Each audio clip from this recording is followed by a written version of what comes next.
नमस्ते बच्चों, Sonia Verma Hindi classes YouTube channel में आप सभी का स्वागत है। और आज मैं प्रश्नावली 86 के अंतर्गत हिंदी साहित्य जगत के महत्वपूर्ण काव्य ग्रंथ पृथ्वीराज रासो के प्रमुख प्रश्नों से आपको अवगत कराऊंगी। तो चलिए वीडियो आरंभ करते हैं। तो वीडियो पृथ्वीराज रासो से संबंधित प्रश्नों के उत्तर से संबंधित होने वाली है। और पहला प्रश्न होगा 281 नंबर से आरंभ। और प्रश्न है, आचार्य शुक्ल ने किसे हिंदी का प्रथम कवि माना है? तो उत्तर है चंद्रवरदाई को। आचार्य शुक्ल ने किस ग्रंथ को हिंदी का प्रथम महाकाव्य माना है? तो पृथ्वीराज रासो को। देखिए, आप जो भी महत्वपूर्ण किताबें हैं या विधाएं हैं उन पर अपना फोकस जरूर रखें। और मैं ऐसी प्रश्नावलियों को अब आपके साथ साझा करूंगी जो हिंदी साहित्य जगत के महत्वपूर्ण तथ्यों से जुड़ी हुई हैं, जैसे विद्यापति है या भाषाओं से संबंधित अलग अलग भाषाओं का जो तथ्य है या जानकारियां हैं। इस प्रकार मैं अलग अलग अब प्रत्येक कंटेंट से संबंधित वीडियो आपके साथ शेयर करूंगी। तो प्रत्येक वीडियो को ध्यान से देखते हुए आगे बढ़ें और अपने ज्ञान अर्जन को और बढ़ाएं। अब मैं 283 नंबर के प्रश्न को देख रही हूँ। पृथ्वीराज रासो के कितने संस्करण प्रसिद्ध हैं? तो हिंदी साहित्य जगत में उनके इस काव्य ग्रंथ के कुल 4 संस्करण प्रसिद्ध हैं।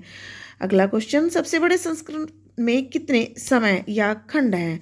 तो सबसे बड़े संस्करण में 69 समय हैं। अगला क्वेश्चन, सबसे बड़े संस्करण में कितने छंद हैं? तो यह संस्करण 16,306 छंदों में रचित है। 286 नंबर के प्रश्न को देख रहे हैं। सबसे बड़े संस्करण की हस्तलिखित प्रतियां कहाँ या किस संग्रहालय में सुरक्षित है? क्वेश्चन कहीं से भी और कैसा भी आ जाता है। जब जो बच्चे पहली बार टीजीटी पीजीटी की परीक्षा दे रहे होंगे वो इस बात से पहली बार अवगत हो जाएंगे कि पेपर की जो गुणवत्ता है वो किस स्तर की होती है। जो 1-2 बार दे चुके होंगे उन्हें पता होगा कि कहाँ से और कैसे कैसे प्रश्न पूछे जाते हैं। तो यहाँ पर प्रश्न का उत्तर होगा उदयपुर संग्रहालय में सबसे बड़े संस्करण की हस्तलिखित जो प्रतियां हैं वह सुरक्षित रखी हुई हैं। 287 नंबर के प्रश्न को देख रहे हैं। आधुनिक काल में सर्वाधिक विवादास्पद ग्रंथ कौन सा है? तो उत्तर होगा पृथ्वीराज रासो। अगला क्वेश्चन, पृथ्वीराज रासो के तीसरे लघु संस्करण में कितने समय हैं? तो इस संस्करण में 19 समय प्राप्त होते हैं। पृथ्वीराज रासो के सबसे छोटे और चौथे संस्करण में कितने छंद हैं? तो यह जो संस्करण है वह 1300 छंदों में विरचित है। पृथ्वीराज रासो को प्रामाणिक, अर्ध प्रामाणिक व संदिग्ध मानने वाले हिंदी साहित्य जगत में कितने वर्ग हैं? तो ये झगड़ा बहुत दिनों तक रहा। तो इसे मानने वाले 3 वर्ग हैं। कुछ इसे प्रामाणिक मानते हैं, कुछ अर्ध प्रामाणिक मानते हैं एवं कुछ इसे संदिग्ध मानते हैं। तो याद रखें, ऐसे 3 वर्ग हैं। पृथ्वीराज रासो का सर्वप्रथम अंग्रेजी में अनुवाद किसने किया? तो कर्नल टॉड ने पृथ्वीराज रासो का सर्वप्रथम अंग्रेजी में अनुवाद किया था। कर्नल टॉड ने रासो का अनुवाद कितने छंदों में किया? तो उन्होंने 30,000 छंदों में, 30,000 अंग्रेजी छंदों में, अंग्रेजी भाषा में उन्होंने इसका अनुवाद किया था।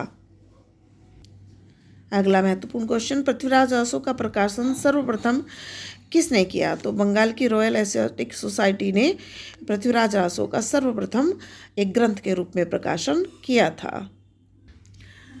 294 नंबर का प्रश्न है, बहुत महत्वपूर्ण है, पूछा गया है कई बार। पृथ्वीराज रासो को सर्वप्रथम किसने अप्रामाणिक घोषित किया? तो डॉक्टर बुलर ने पृथ्वीराज रासो को सबसे पहले अप्रामाणिक घोषित किया था। डॉक्टर बुलर ने किस ग्रंथ के आधार पर पृथ्वीराज रासो को अप्रामाणिक घोषित किया था? तो पृथ्वीराज विजय ग्रंथ के आधार पर डॉक्टर बुलर ने पृथ्वीराज रासो को अप्रामाणिक घोषित किया था।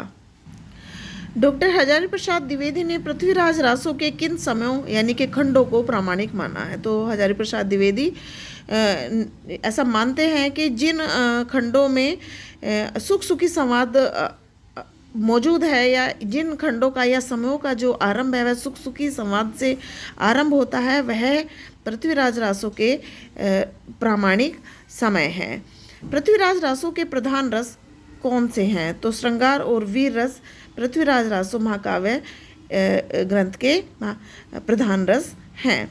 298 नंबर का प्रश्न, पृथ्वीराज रासो को किस शैली में लिखा गया है? तो यह पिंगल शैली में लिखा गया है, क्योंकि राजस्थानी पृष्ठभूमि में रचित है। तो राजस्थान में लिखे जाने वाले ग्रंथ या तो पिंगल शैली में लिखे गए हैं या ढिंगल शैली में लिखे गए हैं। 299 नंबर के प्रश्न को हम देख रहे हैं। अत्यंत महत्वपूर्ण क्वेश्चन है, पृथ्वीराज रासो में कितने प्रकार के छंदों का प्रयोग हुआ है? तो इसमें 68 प्रकार के छंदों का प्रयोग प्राप्त होता है। और इस प्रश्नावली का अंतिम प्रश्न, सर्वप्रथम पृथ्वीराज रासो को विकसनशील महाकाव्य किसने किया? लगभग 2 बार ये क्वेश्चन टीजीटी पीजीटी की परीक्षाओं में पूछा गया है। तो डॉक्टर शंभुनाथ सिंह ने पृथ्वीराज को रासो को विकसनशील महाकाव्य माना है। आशा करती हूँ आज की प्रश्नावली के जो प्रश्न हैं वह आपके लिए अत्यंत उपयोगी साबित होंगे। और पृथ्वीराज रासो से जुड़े हुए प्रश्न जो हैं दूसरी वीडियो में कल मैं साझा करूँगी। वीडियो यदि पसंद आए तो वीडियो को लाइक कीजिए, चैनल को सब्सक्राइब कीजिए और मिलते हैं कल। तब तक के लिए नमस्ते, धन्यवाद।